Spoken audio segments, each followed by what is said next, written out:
Hello, and welcome to Anime Audio Commentary. Today I'm going to be commenting on episode 55 of Fullmetal Alchemist Brotherhood. If you'd like to watch along, then start watching now.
So last we left off, the homunculi are down 1 since Envy decided to commit not alive anymore. And as a result of that, Hughes has sort of been avenged, Mustang is sort of back to his senses, and now he's sort of joined forces with Ed and everyone else to sort of keep on moving forward and take care of everything.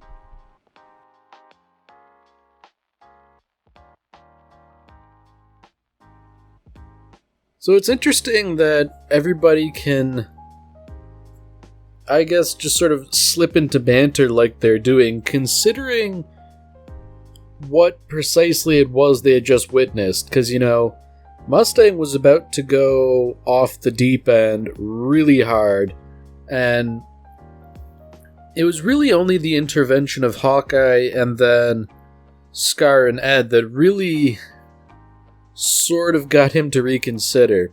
And, Hawkeye's making this pretty clear to both Scar and us, the audience, that, this was really a point of no return here had Mustang decided to really just go for it.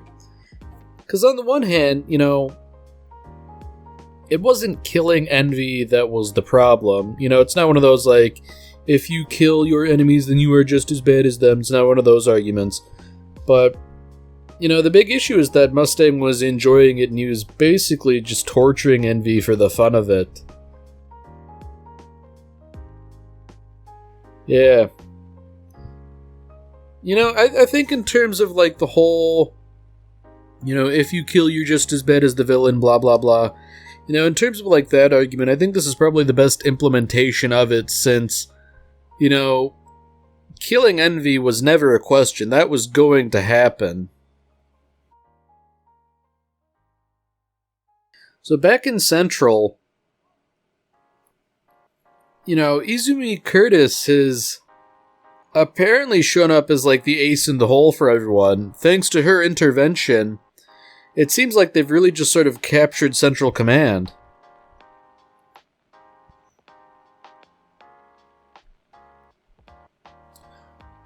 So now that the general's captured, I really have to wonder, like, what the point is in continuing hostilities, I mean, I guess on the one hand, they're sort of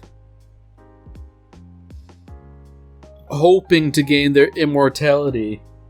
So I guess for that reason, if nothing else, they're going to continue to fight. But considering that they're basically on the back foot now, yeah, it seems like the people who got involved with this business, they weren't exactly the most sound tacticians.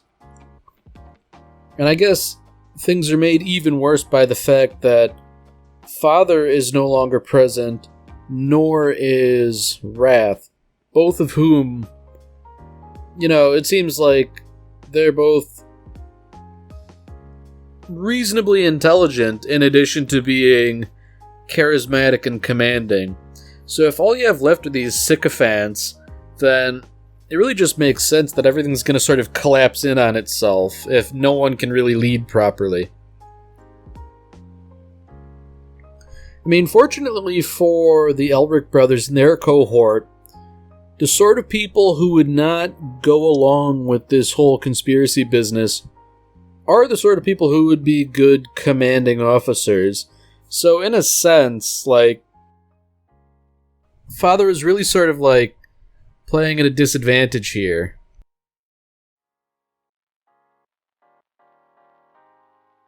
So once again, it seems like Sloth is being killed repeatedly, but no matter how many times they do it, he just sort of gets back up, regenerates, and starts fighting again. That's rather unfortunate considering how battered the Armstrong siblings are looking and how generally frail the other soldiers are in comparison.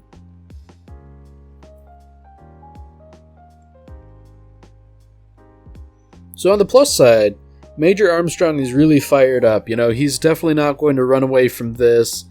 This is, this is his fight, But on the other hand,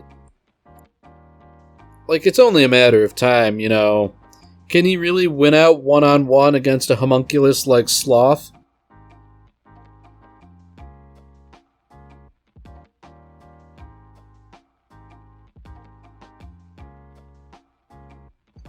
Fortunately, the soldiers seem to have decided that, maybe the people fighting against this conspiracy have the right idea here.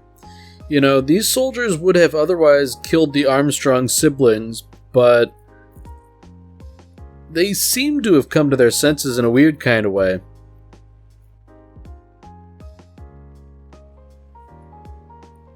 So once again, it becomes clear that Ishval is a big motivation for Major Armstrong, to the point where he is unwilling to run away even if it would perhaps be the wise thing to do, discretion being the better part of valor and all that. Fortunately, it seems that Izumi Curtis, if I'm any judge, has decided to step in and offer a hand. In this case, pretty literally.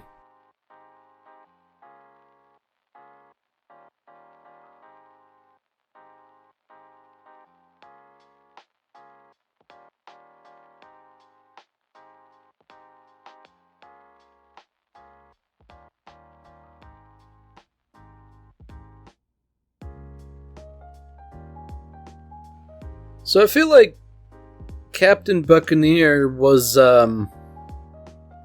sort of ignoring the chain of command a little bit, seeing as how he sent Izumi to help out the general. I feel like he might be overstepping his bounds a little bit, but, they sorely needed the help, and frankly, they couldn't get any better help than Izumi Curtis. I mean, she was able to basically just throw Sloth like it was nothing. Granted, she did use his own momentum against him.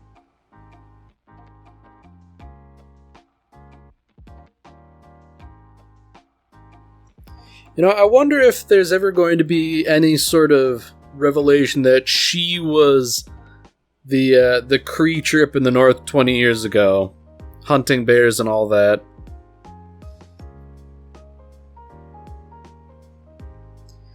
Now, I feel like these guys are really just a match for each other. Armstrong and Mr. Curtis and Izumi and the Major General.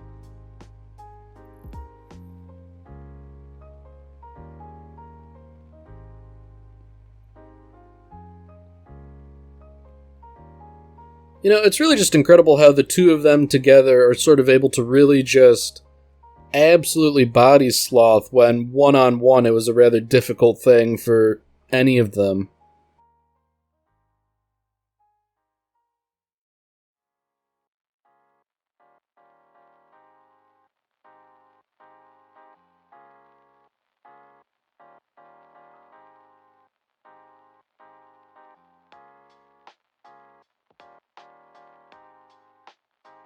So just to drive the point home, will this monster ever stay down?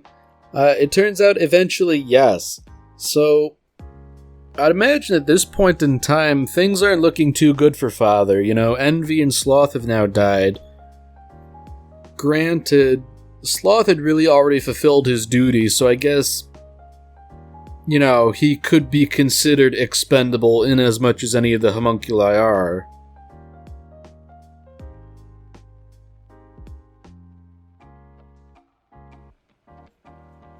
So at this point, really the only ones that remain would be Pride, Greed, and Wrath. And only Pride and Wrath are really working with Father here. I mean, at this point we're going on 10 episodes maybe, where Wrath has been indisposed. I can only imagine he's going to show up soon. I seem to recall I said the same thing about Greed. We haven't seen Greed and or Ling in a while. When's he going to show up? And, just like that. And it really is crazy to see the Armstrong siblings sort of battered and tired out, especially considering everything they had been through.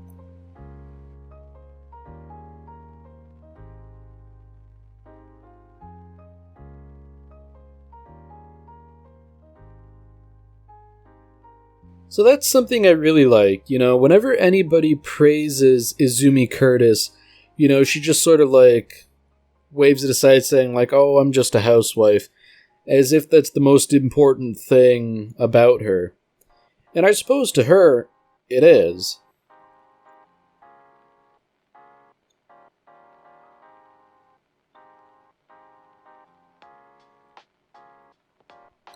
So, it is kind of unfortunate overall that Izumi Curtis did end up being here. Fortunate for the Armstrong siblings, but unfortunate in that she's a sacrifice. And considering that there's now, 3 sacrifices gathered here in Central, I can only imagine that this is playing right into Father's hands, whether anyone knows it or not. It's definitely not a good thing in the long run.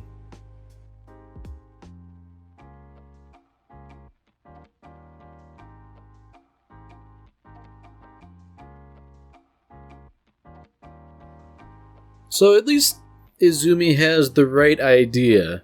She's cognizant of her status and has decided that, once she does her part, she's gonna dip and get the heck out of Dodge.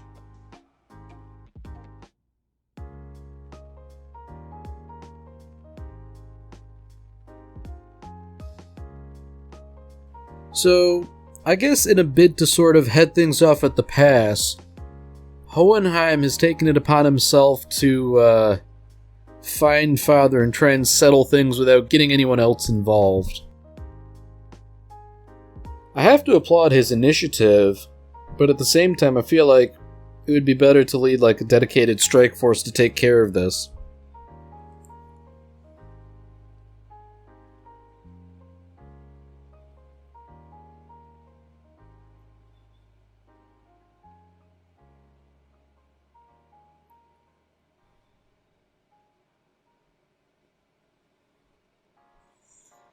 So Hohenheim's kind of pontificating about why precisely Father would sort of excise bits of himself in the form of the 7 deadly sins.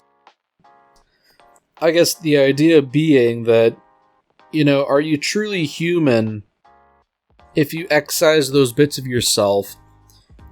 Father would seem to think, I'd imagine, that by getting rid of those bits of himself, he is merely becoming more perfect.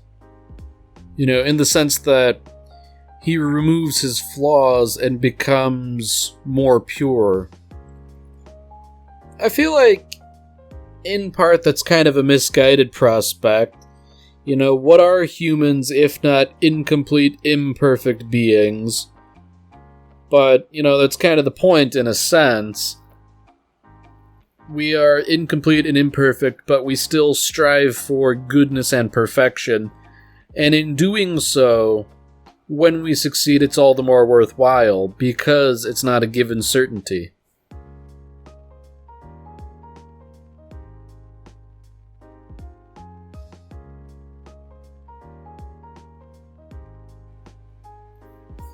Now, it's interesting that this whole thing is sort of a one-sided conversation.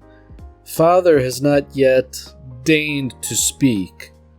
Perhaps because he truly does think himself a better, higher form of life.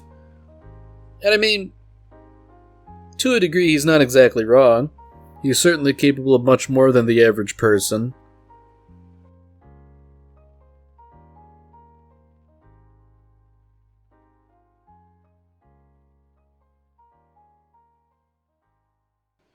So unfortunately, it seems that Hohenheim struck a bit of a nerve by insinuating that Father wants to be more like humans. You know, he regards that as an insult, to lower himself to the level of humanity. And that's perhaps the crux of everything here. He regards humans as being lesser, even though he is, in essence, a mimicry of humanity and was formed from humanity.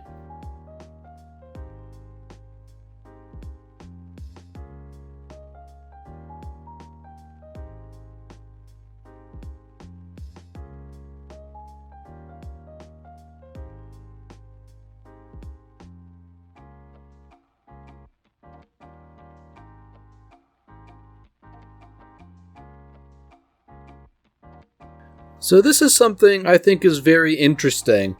Hohenheim is implying that he is not just himself. It seems like Father's attempt to sort of steal the Philosopher's Stone from within him has sort of backfired with, I guess, unclear ramifications. It seemed to be that mere contact was damaging, and the way Hohenheim refers to as us, considering that he has so many souls within him, it seems to me that he's sort of working in concert with those souls, even if they don't have bodies of their own. Now, I have to imagine that figure walking in the background in that previous scene, that was Wrath, and it's rather interesting how low-key it was, how he's just sort of like, taking a bit of a casual stroll.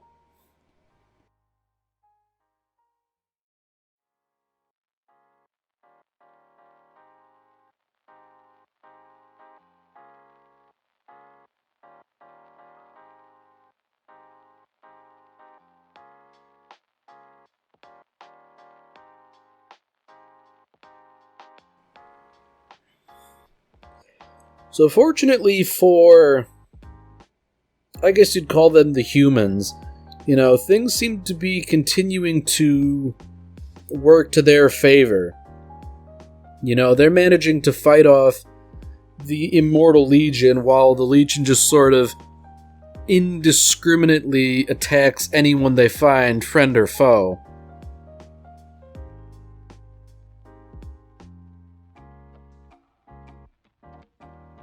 There's a certain karmic justice in this officer here being very nearly killed by the Immortal Legionnaires. And he sort of says, I'm not one of the targets, I'm not supposed to die. I feel like Izumi really only saved him just so she can beat him up herself.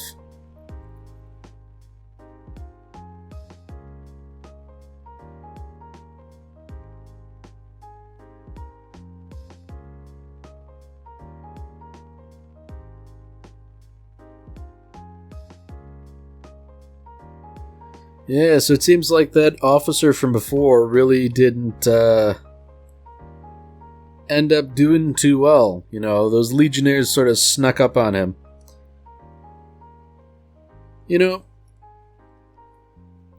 This is the second time we sort of had a foreboding shot of that chair.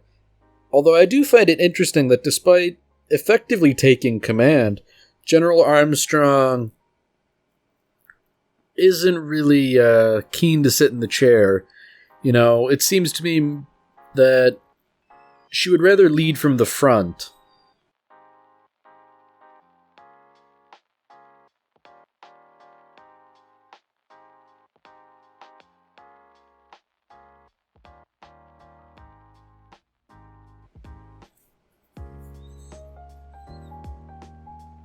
So it seems like the situation is actually pretty darn good. You know, they've taken the main gate, they're fortifying it with armor.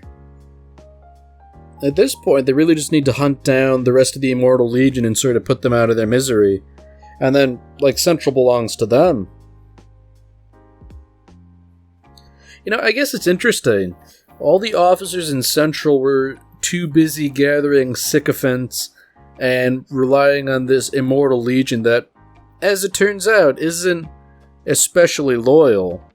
You know, not that they're disloyal, but they're rather indiscriminate in who they target. You know, I'd have to imagine that loyalty would be a fair bit more important than just unthinking and easy to order around.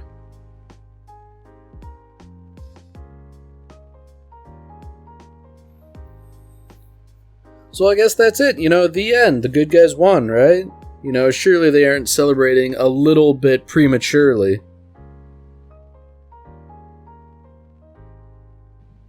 Wow, yeah, that's something. Wrath is back, and, you know, he's taking this little military coup with, you know, the measured understanding and calm that he is known for.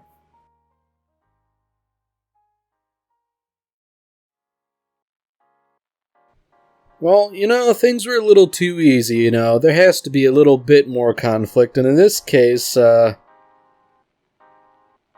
imagine Wrath can rally a fair bit of people to his cause, just through the force of his own charisma, if nothing else.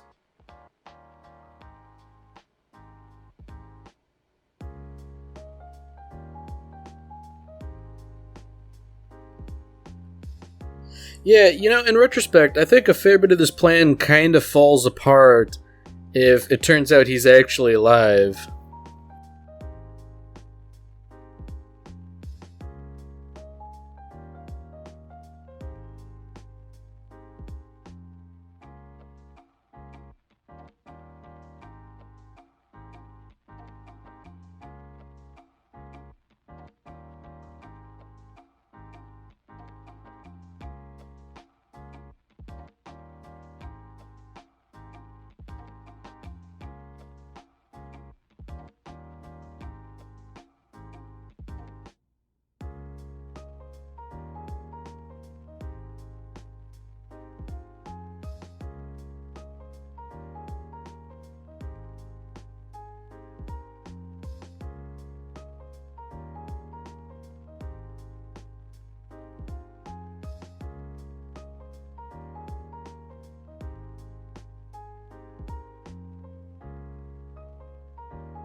Alright, well that's it for this episode. If you've enjoyed it, then by all means, tune in for the next one.